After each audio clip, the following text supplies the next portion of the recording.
Welcome in, ladies and gentlemen, to episode 18 of the Memorial Memo, KSR's Kentucky Women's Basketball Podcast, brought to you by our friends over at Friends of Cole. Katie, big episode per usual. The episodes are, they're getting more important, or maybe not the episodes, but the basketball we're talking about getting more and more important with March coming. Before we get to it all, Katie, just how are you today? I'm doing really good. It is such a beautiful day today, so definitely feeling blessed. It's Kentucky's so weird because it'll be, and everyone knows this, but it'll be 20 degrees, and then like the couple days after that, it's 16, beautiful, great day outside, great day for it's great baseball weather. Kentucky baseball in action, leading Evansville right now, so that's always good.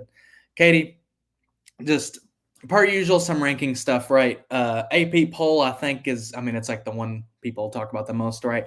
AP poll, Kentucky slipped one spot to number 15. That it doesn't really come to much as a shocker. You beat Missouri, but you lost to LSU. I don't think Missouri's a great enough win to warrant moving up. So, Katie, I don't think Kentucky moving down to number 15 really, I don't think there's much to argue with that. Yeah, I agree. And also because there's just so much change with other teams this past week, it's kind of hard to warrant keeping Kentucky in the same place just because they went 1-1. And then in the net rankings, Kentucky slipped down to number 22. Or actually, I think they were at 20, but they've been at 22 for a little bit, so they're sitting there at 22. Uh, One of those things where, again, can't really be mad at it. Net rankings, and again, it's good to know the committee doesn't only use net rankings when they're determining NCAA tournament seeding. But Katie, kind of every game from now on is going to be against a quad one opponent until you get to the NCAA tournament. Of course, in the first round, you may play a stinky team, but then again, no one cares about quad wins when you're already in the dance. So I think it's just important, Katie, and it's pretty obvious. But Kentucky just needs to win. I think the goal is try to split one of the next two. Just keep trying to win basketball games for that March resume, Katie. Yeah, definitely. I think now that we have to start talking about tiebreakers, I think this win over Tennessee is probably the most important, I would say, the one that you really have to get. I mean, a win over South Carolina would probably be undisputable. This team is deserving of a better seed in the tournament. But Tennessee, I think we talked about this the other day. Tennessee has the tiebreaker over Kentucky as of right now. So um, if Tennessee were to go 2-0 next week and Kentucky goes 0-2, then obviously Tennessee would have that spot over Kentucky. Yeah, we'll talk about it more when we get to that Tennessee game. But you really just because you look at the games that we play Kentucky, or we are Kentucky. Kentucky plays Tennessee, but then they have to go at South Carolina. Well, Tennessee, they play Kentucky, but then they play a stinky Georgia team who they should beat. And so, just the way the schedule works out, Tennessee could definitely sneak up on you uh, and come up on you. But it's just win. Like, I think that's all you can say at this point, Katie. Just win the basketball game. It's at home. That's what's most important. And then there's bracketology. ESPN has Kentucky projected as a 3 seed in the latest bracketology, so Kentucky would be hosting in the first 2 rounds under those circumstances. But Katie, what I'm most interested in this latest bracketology is that Kentucky's the 3 seed hosting in Lexington, but the 6 seed that they would probably play in the second round, Louisville. Jeff Walls' Louisville Cardinals. I thought that was really interesting. That would be absolute pandemonium if that happened, Mhm. Katie. What do you think about a possible rematch against Louisville? I think a rematch would be very fun. I definitely think Memorial would be packed out again. It is a little bit scary. I feel like, especially when it comes to basketball, it's hard to beat the same team twice, I think, because teams learn more about each other. And of course, Louisville and Kentucky is such a huge rivalry that I would guarantee if this is how the cards were dealt, then Louisville would come in and have an all new game plan to be able to handle what Kentucky did last time. And not only an all new game plan, but they're also an all new team. I remember when they played NC State to open at ACC play, and they lost by 30. I don't remember the exact final score, but I know they lost by 30. And I was like, oh man, Louisville's just not good at all. Like, this Louisville team just sucks. And credit to Louisville, and I don't like to do that very often. So, if you're hearing me from the 502, take it, save this if you want. Like, credit to Louisville though. I mean, they've turned things around. I was talking to some people. I really, really hope that win over Louisville can climb into quad one territory. I don't know. They're sitting like 37th in the net. You need them to be 25th or better. I don't know if it'll get there, but that win over Louisville, I mean, that's a really good win starting to shape up to be for Kentucky, Katie. Yeah, it is, especially because well, they have Louisville projected as a 6 seed, so I think that just even the committee having that kind of confidence in Louisville and what kind of team they can be is really helpful for Kentucky, and I think that's why they're sitting at a 3 right now. Yeah, and the beautiful part about it, 3 seeds that you get to host, and it would be pretty special to host Louisville, in Memorial in the state. But I think if you're Kentucky, it's kind of what you're playing for. You're just playing for hopefully being able to host those first 2 rounds, and because that could pave the way for a Sweet 16 or Elite Eight run. Something really special that we haven't seen here in a little while. Katie, Kentucky got a win over Missouri not that long ago. 73-65 W on the road. I think, the story with this game, Katie, is that it felt like the Texas A&M game, but instead of losing in the end, Kentucky persevered through the adversity and won. Yeah, I mean, it was definitely more of an ugly game. It was not the prettiest that we've seen Kentucky play, but with a team like Missouri, the only thing that you can ask for is a win. You really needed to win this game. This was one of the two that you kind of had in the bag, I guess you could say. But if you lost to Missouri, then I would say your chances being one of the higher seeds in the tournament are slim to none, especially if the rest of the season played out the way that we think that it's going to, with the loss to LSU and then lost to Texas, and then assuming probably maybe a loss to South Carolina, I don't think that Kentucky would have near as good of a shot in the tournament as they would with the win. It's one of those things where if you're Kentucky, and it's like you said, you had to win this game. It didn't. I don't care that it was scrappy. I don't care that it was mucked up. I don't care. Whatever superlative or adjective you want to use. I don't care. Kentucky had to win this game because NCAA tournament seeding is one thing, but for you to get that double bye in the SEC, you couldn't afford to lose this game. So it was good to see them kind of persevere. But Katie, it's at the bottom of the screen here, but I think the real narrative of how this game went was the points off turnovers, right? Mm-hmm. Like Kentucky, they were out rebounded, and it was 19-5 on the offensive glass, 39-27 overall. Like rebounding did not look great this game, but Kentucky turned the ball over 10 times. Missouri got just 5 points off of those turnovers. Kentucky forces 12 Missouri turnovers, and they score 22 points. I mean, that 17-point difference, I think, is kind of the story in the game. But as far as individual players go, Katie, I think, MVP, whatever you want to say, Claire Streck, I think, is the main driving force in Kentucky's win there. 22 points, 12 rebounds, another double-double for her, and then 2 blocks. Claire Streck, it's really nice to see her starting to build kind of for the most part, there's been some, bumps here and there, but Katie, I feel like Claire Streck's starting to get more consistent, and I feel like that's, Mm-hmm. of course, very important heading down into the stretch.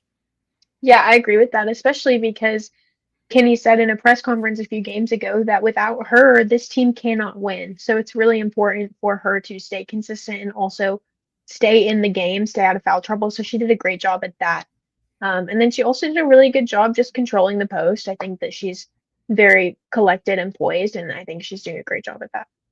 And then Georgia Amore, 19 points, 5 assists, played all 40 minutes of that game, Katie. I mean, you want to talk about, a trooper. You want to talk about someone who just, I mean, I don't know how she does it run out of it. I'm sure, don't get me wrong, I'm sure after the games, her and ice baths go together like peanut butter and jelly, right? I'm sure there's a lot of treatment, sitting there in the training room a lot of the time. But Katie, 40 minutes from her, and you got decent production from her too. Yeah, I mean, I thought that she did a great job as well. I think she did exactly what she is supposed to do, as like that is her role, to produce and be consistent there, but also to be able to find open shots. And I think that she did a good job. The only part I don't really love from the win, though, Katie, Deja Lawrence, she did have 12 points, but she only took 1 3, and she missed it. She went 0 for 1 from 3. Now, I think obviously it was okay against Missouri, And like even against LSU, right? Where I know Kentucky lost, but Deja took 6 threes. Like she, but I don't know if it was like a one game thing or because we saw a point earlier in the season where she had like 5 assists in like 5 straight games, right? Like Mhm. we know Deja can pass the ball. Wait, but Katie, I think for this offense to be as successful as it can be, Deja's got to, she needs to shoot more like she did against LSU. You know, she only went 1 for 6, but you get my point. And she needs to try to take more shots rather than passing the ball up more often than not, I think. Yeah, it's definitely weird because, she's typically the one that is the most consistent from three. I would say her and Amelia. And for the team as a whole to go only 4 of 14 from three, and none of those came from Deja or Amelia, it's just a little bit odd that they didn't take as many shots as they probably should have. But then again, like if shots aren't falling, then you probably shouldn't be taking them. It's just, I don't know. That's the way I think about it is like if you are not making that shot, which granted, she only shot one, as a team, I feel like it's more productive to find the ball in the paint if that is what's working for you. And maybe it was kind of like a fighting fire with fire thing because I think the game plan from the beginning was to drive Missouri off the 3-point line, make them drive to the hoop. They're a good 3-point shooting team, and I think Missouri. I don't know if it was in their game plan or not, but maybe that was part of it. They're doing this let's drive Kentucky off the 3-point line. Let's try to force them to take it inside because I think Missouri has decent bigs, but they don't have Kentucky's bigs. So I don't know if that was totally in the game plan or not, as far as defense, defensive game plan for Missouri. But I do think it's interesting, like they held Deja Lawrence to just one 3-point attempt Hmm. uh, during the whole game. Katie, as great as the LSU win, or excuse me, the Missouri win was, the loss to LSU, it sucked, and it's not. And like even Kenny, like on his radio show, he said it sucked. Like that's like the verbiage he used too. Katie, where do I start, man? You were up 36-20, and that play to go up by 16 was the one that went viral where Georgia Amore does the tip over the player on the fast break and gets the lay-in, and Memorial explodes. Memorial erupts in cheering, and I'm like, oh my goodness, Kentucky may pull this off. Now I didn't think it was a given at 16 points. I didn't sit there and think, well, this game is in the bag. Let's go ahead and write our recap and get out of here. No, I mean, as we saw, LSU is a good team that can make comebacks. Like they've done comebacks all year long. They've been in tight spots all year long. Now, 16 points is the largest deficit they've covered this year, so that really, really sucks. But it goes to show like LSU is a great team. Like it's like Kim Mulkey said after they've only lost to South Carolina and Texas on the road for a reason. Hmm. And but at the same time, though, Katie, I can't help but think like you had the lead, you lost it, you got it back, but then you lost it again, and I just thought that was really disappointing to see. I think that it has to come to a point for a team like LSU where they've been so consistently a second half team that one day it's not going to work out for them. I wish it was against Kentucky, but obviously, I don't even know if it was defensive effort by LSU so much in that third quarter, just not even a lack of effort by Kentucky, just the fact that you're not making your shots. And I feel like with this game, I mean, we had like Kentucky had the win in their hands and then just let it go. And I feel like Kim Mulkey coaches in such a weird style where she'll just like sit on the bench and kind of just let things happen and maybe not call a timeout when another coach would probably call a timeout. It's just weird because her second half or her halftime adjustments are almost unmatched. And I know we talked about Kenny Brooks' halftime adjustments back earlier in the season. I think that he does a great job, and I feel like because Kentucky was doing so well, it was almost like, man, maybe there's no adjustments that need to be made. Maybe we're doing just a great job containing LSU. There's no way that you could have known that LSU was going to come out and do what they did. So it's definitely a hard pill to swallow, but I think that if that third quarter didn't go so badly, I think Kentucky got outscored 23-6, Yeah. then the Cats had the game in the bag. My thing, and I feel A part of me feels bad for Kenny and the team because I personally feel like from a game plan perspective, and really you kind of look at the stat sheet, I feel like Kentucky did everything they needed to do to win that basketball game, Mm-hmm. except for make threes. Like we talked about that coming in, we're like Kentucky's going to have to hold their own on the rebounding. And look, LSU is the best rebounding team in the country. Yes, they had 47 rebounds, but Kentucky had 39. Yes, LSU had 16 offensive rebounds, but Kentucky had 14. I know rebounds have been the story for a while. I don't think that was the story as much against LSU. Like if you told me Anissa Murrow, who averages 18 points and the nation's top rebounder, like 14.4 rebounds per game, if you told me she'd have 12 and 10, I'd be very, very happy with that. But Katie, Kentucky went 6 of 36 from three. That's 17%. You just can't have that if you're trying to win basketball games, Katie. Yeah, I mean, I think 6 of 36, first of all, is crazy. Shooting 36 threes and you only make about 20% of them is genuinely a crazy stat. And I feel like we know that Kentucky is a better three-point shooting team than this. I couldn't even tell you what the problem was there because it just felt like at points there was a lid on the basket. Like shots were looking good, they bounce off the rim and then they don't go in. And it's honestly just kind of frustrating because LSU's paint presence is so strong that they only had to go 3 of 9 from three to win this game. So it's definitely frustrating because we talked about Kentucky needing to make threes. And I think that I had said, like, maybe Kentucky needs to make 7 or 8. And they made 6, but for some reason it still wasn't enough. And you would think with 36 shots, more than 6 would go in. But of course, that's not what happened. And so in situations like that, you have to learn how to adjust. And I feel like they did a good job at doing that for a really long time. And then I don't really know. I think everything just kind of crumbled a little bit. And I do think there's some credit that goes to LSU because it's like there was that clip of like Georgia Amore like drove on the baseline, kicked it to Clara Silva who made a jumper, and the camera, great camera work by the way, pans to Kim Mulkey who's just sitting there with the mean mug face, the I'm going to choke these ladies out in the locker room face, and I mean credit to her, like she made the halftime adjustment like you were saying. But Katie, my thing is let's just say Kentucky goes 25% from three. They go 9 of 36. You win the basketball game. You win at that point.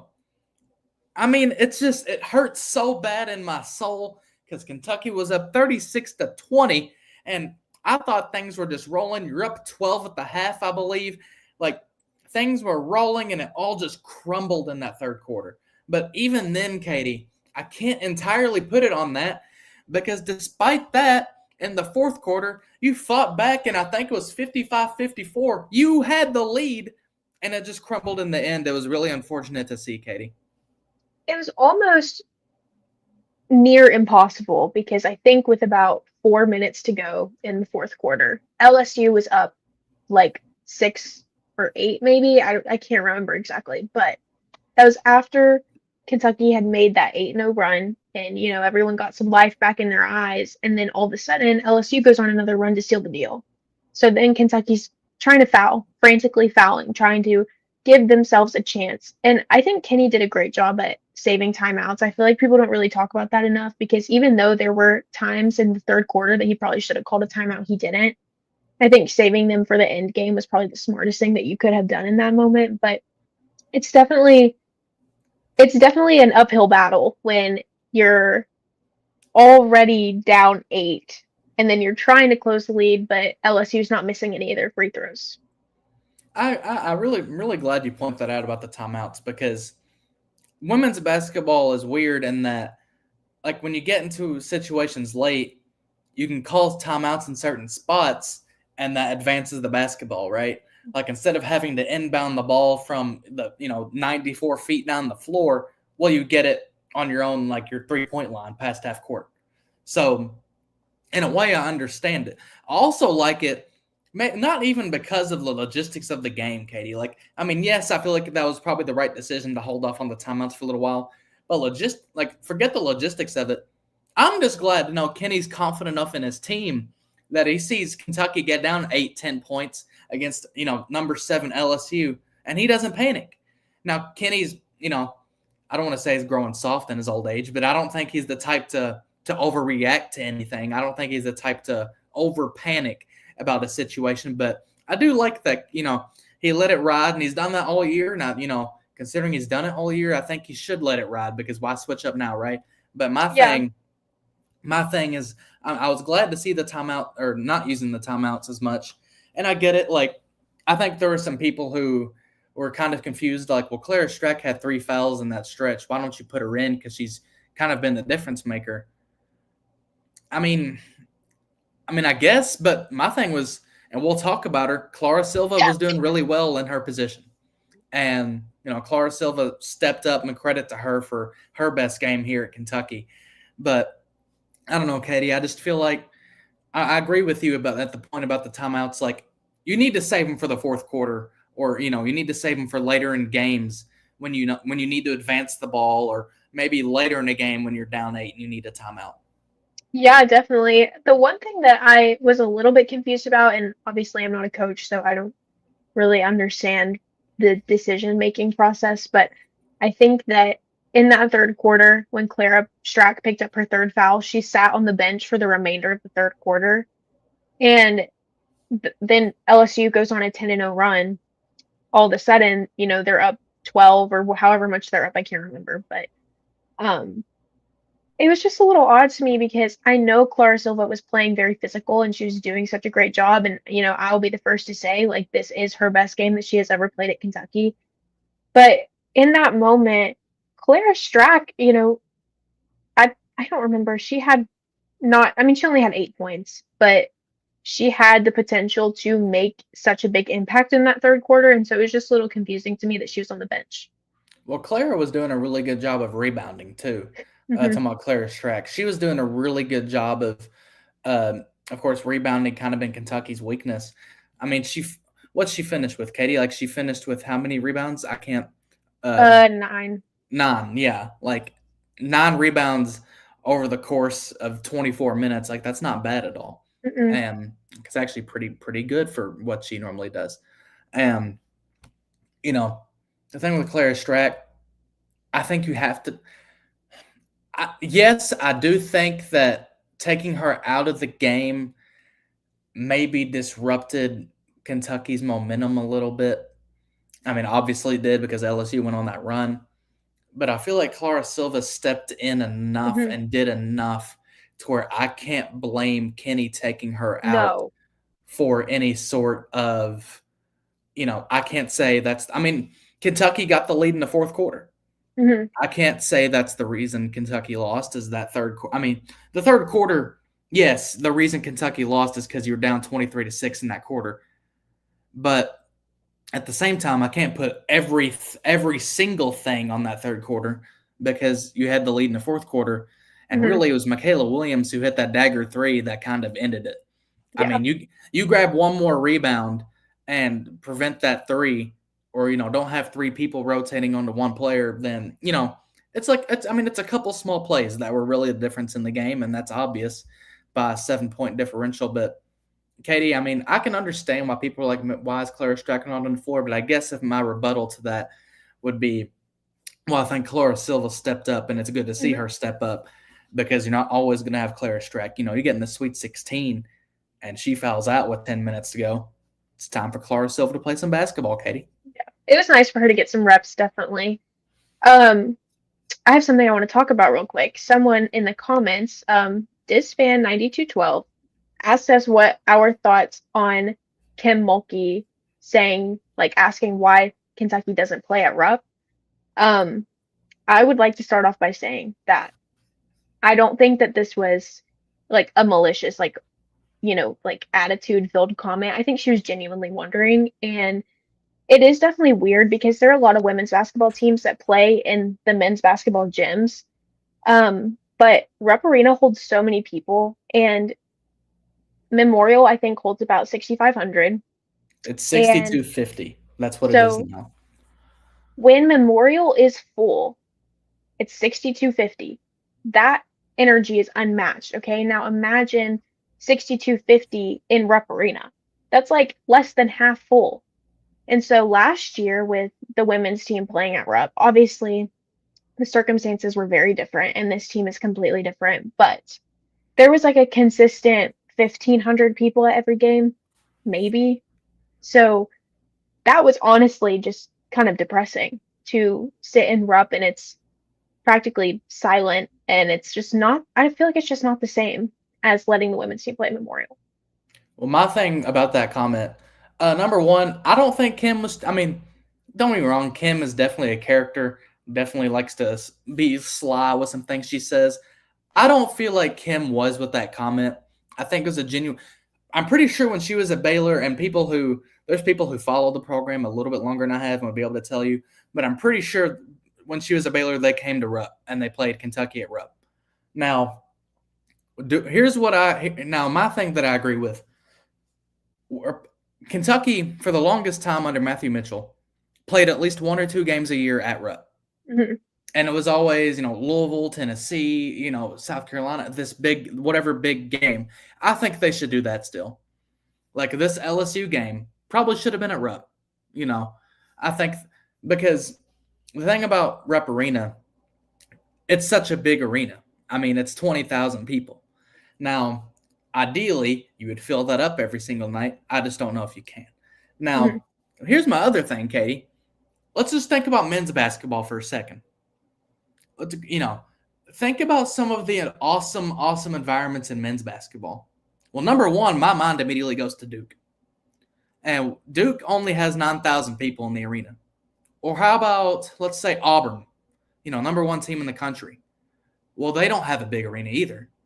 They, just like Memorial and just like Cameron Indoor, everyone's kind of on top of you.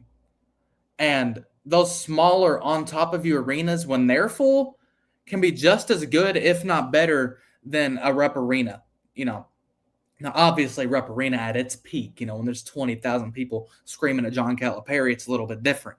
But people don't talk about enough. 6,000 people being on top of you.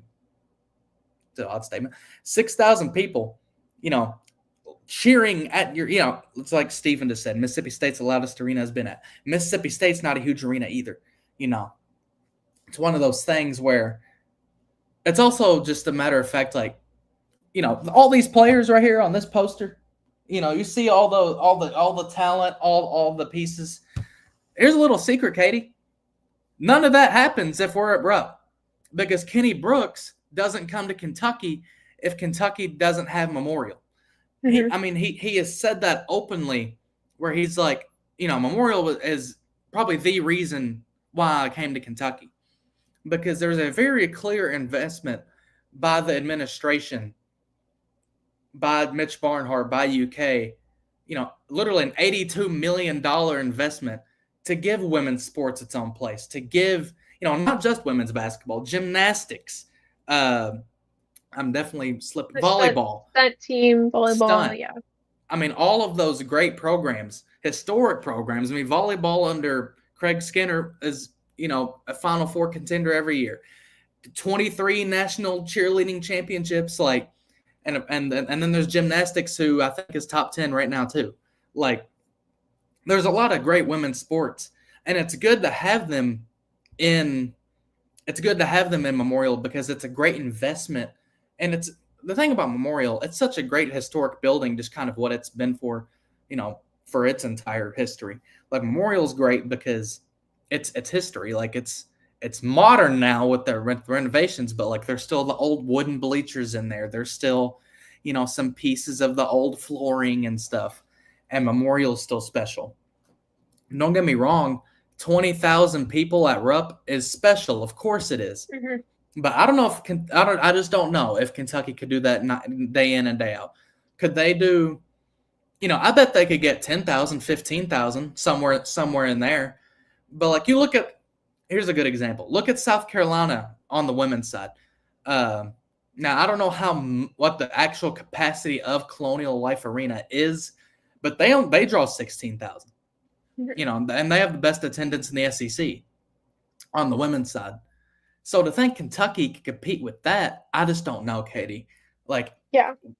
maybe in 3 years after Kentucky's made some serious noise and built themselves into a national power, sure. But I just don't know, Katie, if Kentucky could fill her up consistently. But even then, I don't know if how much that matters because I think Memorial is a great home gym. I agree with that. I think that I'm looking at the comments right now. Nobody said that Kenny Brooks would be blown away at how BBN would show out for a big game at Rupp. I think that that is such a good point because if you think about the bracketology predictions right now and the possibility of Kentucky playing Louisville in Lexington, I think that in order for the women's team to fill up Rupp, it would have to be an easy travel game, like how that one would be, and such a huge rivalry too. I think that game easily would fill up Rupp.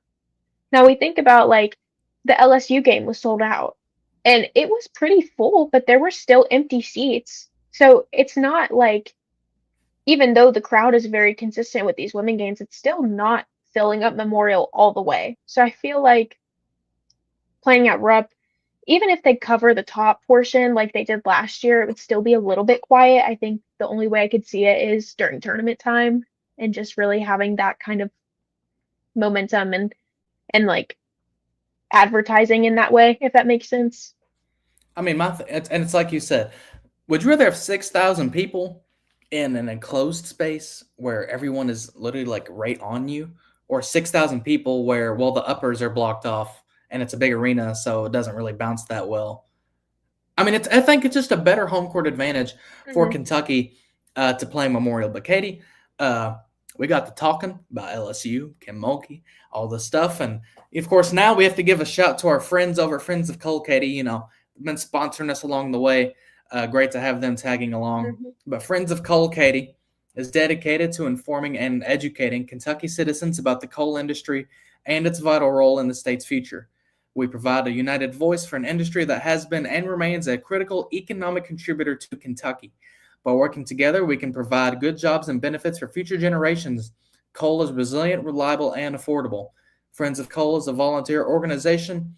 All are invited to be a part of our organization, which consists of proud Kentuckians as well as residents from beyond our borders. Head to friendsofcoalkentucky.org to learn more. But yeah, Katie, it's just one of those things like with Memorial. It's such a great home environment, and I think that's why Kentucky can beat Tennessee. Tennessee is sitting at 21-6, 8-6 in the SEC. Kim Caldwell, there was kind of in the offseason, it was, she was at Marshall. It's kind of been, it was flown around, I guess is the way to say that she could be in contention for the Kentucky job. She was kind of like the hottest free agent, but the hottest coach on the market, right? And Kim Caldwell's done an incredible job of really not only turning Tennessee around, but implementing her system there. And, that run and gun, like platoon style, shoot a million threes system that she does, it's worked really well at Tennessee. And I don't want to say I'm surprised because she's a great coach, but Katie, the turnaround Tennessee has had in year one has been absolutely remarkable. Yeah, I think it's really cool also to, I'm from Ashland, so Marshall is literally right across the river from me. And knowing that someone from, a small city in West Virginia will make it big and be a great head coach for her first like true Power 5 school is I mean, it's crazy. I think that she has done such a great job. I love her style. I think she is so young and so successful. I see such a bright future for her, and she had really big shoes to fill. So I think that she is doing such a great job, and Tennessee is definitely going to be difficult. Well, the thing with Kim Caldwell, and you talk about big shoes to fill. I mean, Tennessee, second best program of all time behind UConn, right? And I mean, Pat Summitt is arguably the greatest coach to ever do it. I think Gino's probably a little bit better, but there's an argument for Pat, right there too. Tennessee, they're 8-6 in the SEC, Katie, and Kentucky's 10-4. But like we talked about earlier, they could easily sneak up. And this game on Thursday, man, this could have massive implications on the SEC tournament. I mean, the winner of this game could be playing on Friday versus playing on Thursday. the winner of this game could be the difference in a run to the SEC championship game or not. We say it a lot because it's kind of the way the schedule's folded out. But really and truthfully, Katie, this right here, this game against Tennessee is going to be the biggest game Kentucky plays until, the biggest game in the regular season, Katie. I don't know if there's any doubt to that. Yeah, I agree with that. I'd even think like no matter how this game turns out, the South Carolina game is not even going to be as important. Just because of where these two teams stand so close to each other, it's so important for Kentucky to get the win here. If, like you said, they want to have a better chance at a run in the SEC tournament, maybe even a win. I think, of course, now Tennessee's ranked number 11, Kentucky number 15. I still feel like Kentucky's objectively better. I don't know if that's biased, but I just feel like Kentucky is slightly better. But Tennessee, they have great wins, right? Like they beat UConn on their home floor. And Tennessee, the story with them is, yes, they're 21-6. But first of all, they went undefeated in non-conference. But they also, against these really great teams, like as you see on our screen, Ole Miss and Alabama, they took care of business against Florida, which that Florida game, it was iffy until the third quarter. Tennessee, kind of like LSU did to Kentucky, pulled away in the third. But the thing about Tennessee, man, they played LSU twice. And I think they lost both of those games, but it was a difference of 6 points. They barely lost to Oklahoma, barely lost to South Carolina. Tennessee has done a very great job of kind of keeping up with the best teams in the country. And there's an argument that don't get me wrong, I hate Tennessee. I hate everything about that stupid orange color and Rocky Top as the worst song ever made.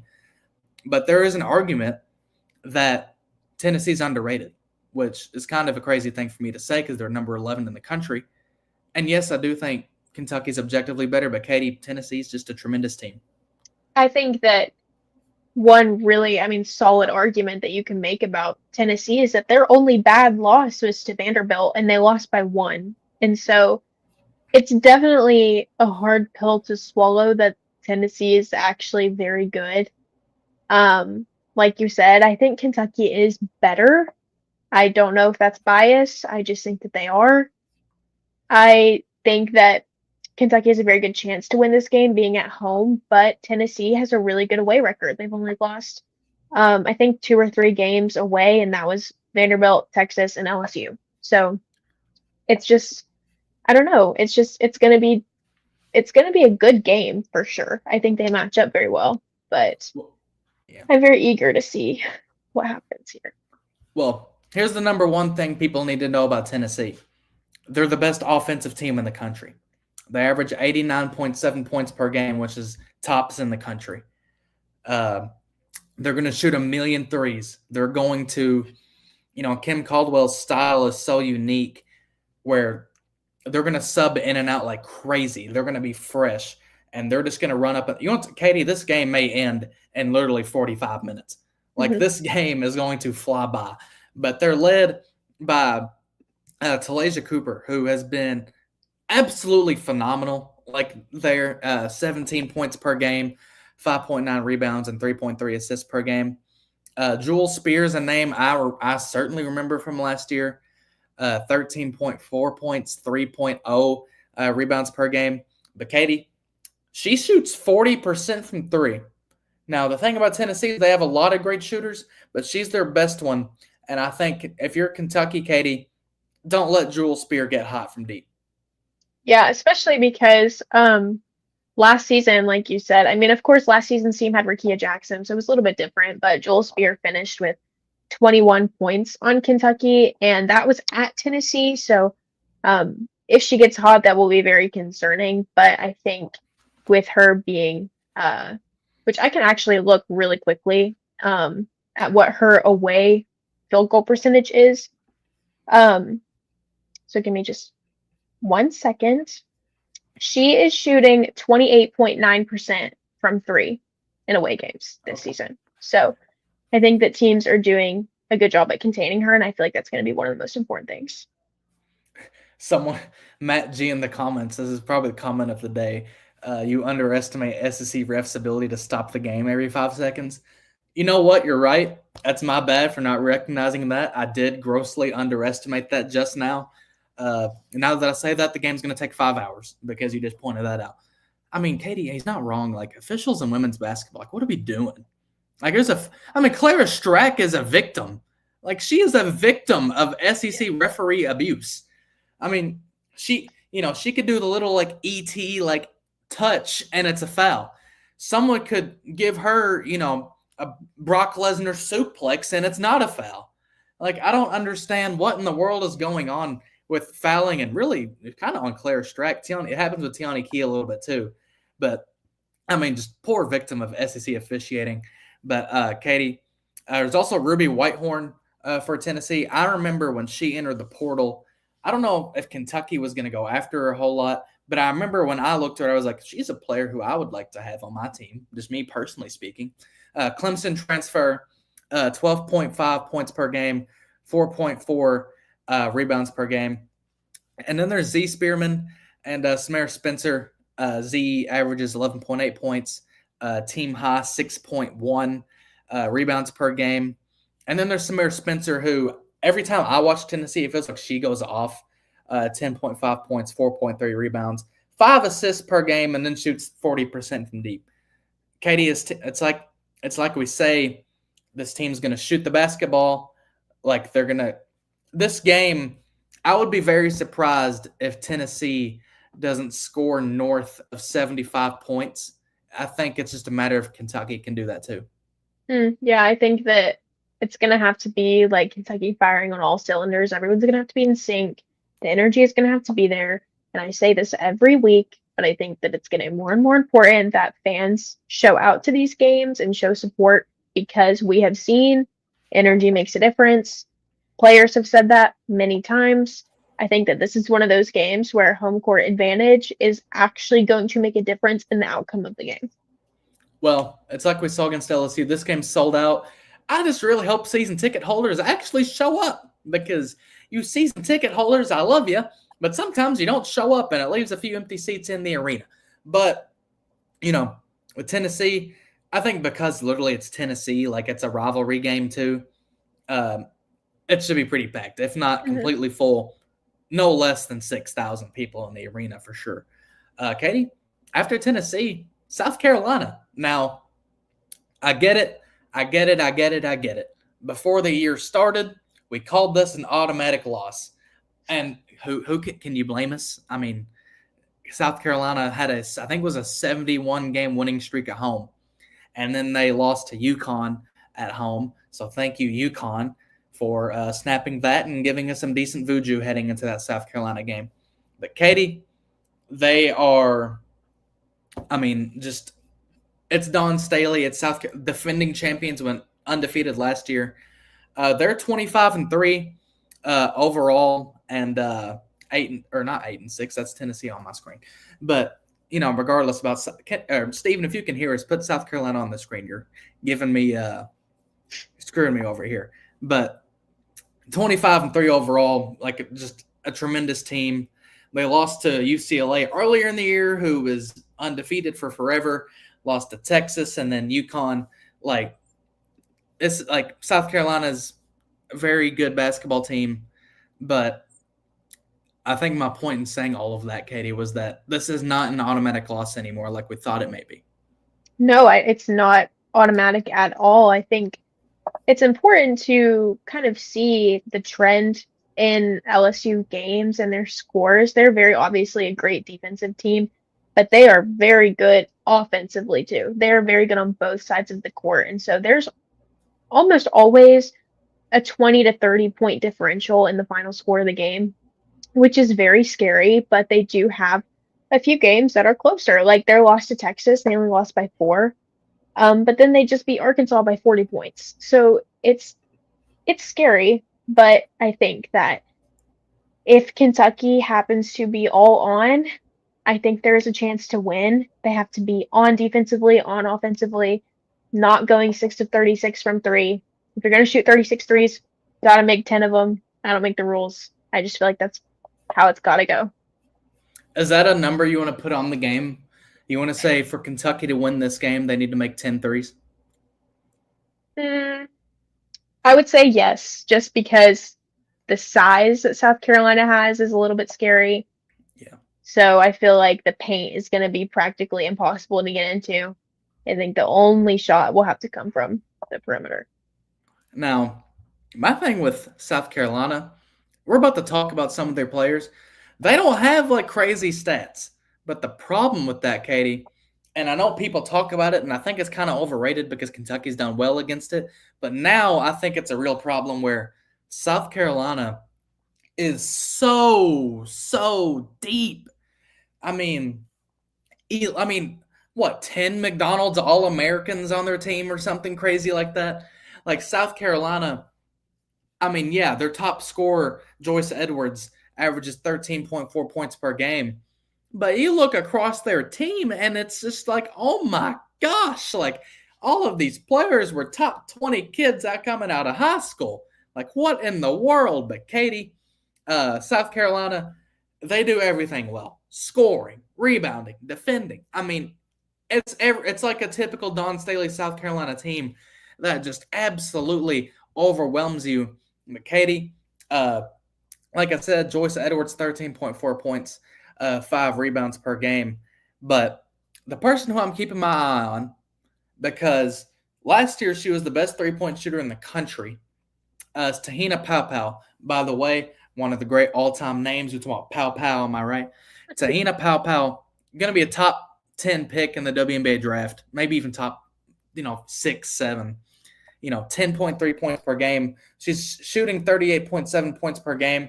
Katie, I don't care what you tell me about this game.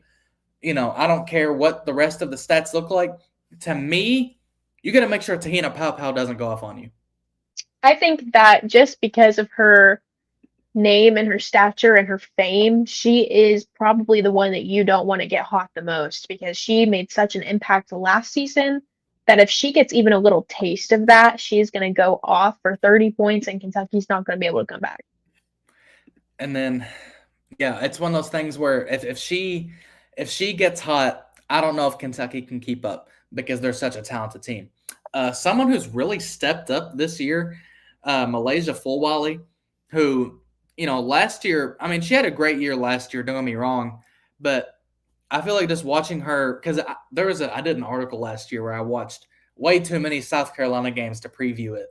And I remember specifically watching Malaysia from last year, and when I've seen them play this year, I feel like she's, maybe the stats are similar, but I feel like she's playing much better, just at least from my perspective. But 11.7 points per game, 2.9 rebounds per game, shooting 34.3%. Maybe that's the biggest thing I'm noticing is that she's a much better 3-point shooter than she was last year. Katie, she's another one who, she's only 5'10". I still think she's crazy athletic to where that can give Kentucky some matchup problems, though. Yeah, I think definitely the reason that she is looking so much better is because she got her reps in. And this year she's only a sophomore, so she's still very young, but she's playing more maturely, in my opinion. I think that she just looks so much better in her stature and her posture and the way that she just carries herself on the court. And then the matchup in the paint. You got Clara Strack, who granted has some size, 6'5", but then there's Chloe Kitts, who, only 6'2", but you want one of the great physical rebounders in the conference, really in the country. That's definitely Chloe Kitts. I mean, her biggest games always come against big opponents, right? 9.1 points per game, team high 7.6 rebounds per game. Now, she only shoots 26.7% from the three. But, Katie, I think all you need to know is that she can make the three, so that's a little scary. But Chloe Kitts is another player who, as a junior this season, she just keeps steadily improving. The thing with South Carolina, man, yes, they're talented, but I just feel like they keep getting better, and that scares me. But hopefully we see South Carolina look more like they did against UConn than it did against Vanderbilt in their last game where they almost won by 30. Yeah, I mean, I think that obviously this is the last game of the regular season for both of these teams, and it's South Carolina's last home game. So it's going to be very difficult. It's going to be a tough environment. Kentucky's got to do everything right in order to win this game. I don't think there's any wiggle room at all. I think I agree. I don't know if there's much wiggle room at all. I will say it's their last home game of the regular season, but they're certainly going to be a top 4 seed in the NCAA, so they'll have at least 2 more after, or it won't be at least, it would be 2 more after that. But I'm like you, not a ton of wiggle room in this game, but I don't think it's an automatic loss. Now, what I do think sucks is that you're probably going to lose still. Like, it's just, I mean, that's call me a negative Nelly if you want, guys, but I don't know if Kentucky will go on the road and be, the second team in their last, 74 home games to beat them. But I just hate that it has to be the last game of the season. Like, why couldn't this be the first game of SEC play? Like, why does this have to be the taste in our mouth that we have before postseason play?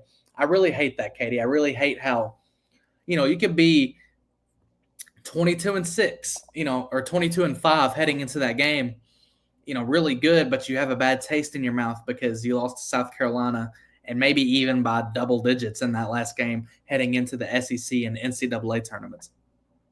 Even if you could have switched like this game with the Tennessee game or this game with the LSU game, ending on an away game is never fun. I feel like it kind of just, I don't know. I feel like if Kentucky can host in the NCAA tournament, it won't make much of a difference. But I feel like it's hard to play Tennessee and think, okay, well, there's a possibility that this is our last home game ever, and then have to go play at South Carolina, knowing that they get one more chance to play at their home arena. It's just, I don't know. I feel like as a former athlete, and I'm sure you understand, it's hard to know that it could be your last home game. And so I feel like for South Carolina players, even though it's definitely not going to be their last home game, I think they're going to have a little bit more passion.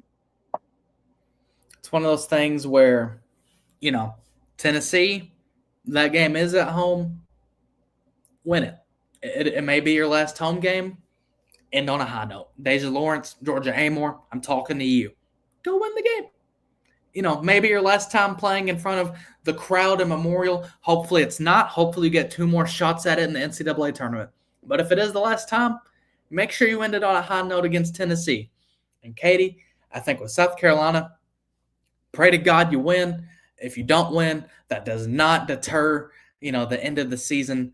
That does not deter how good Kentucky's done this season. But we're going to call that an episode. It's been a good one again. 18 episodes deep. Our last one before postseason play, Katie. Things have flown by. I mean, my gosh, we're already here.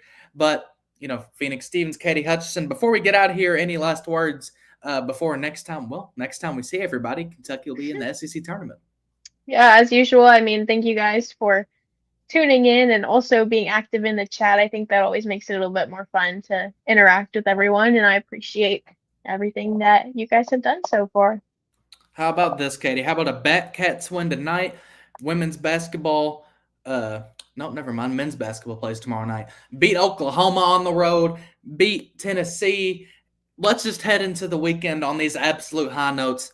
Like I said, Phoenix Stevenson, I'm absolute out of whack today. Phoenix Stevens, no son at the end of my name, alongside Katie Hutchinson, who does have a son in her last name. It's been a pleasure. This has been episode 18 of the Memorial Memo. Let's get out of here. We will see you all next time.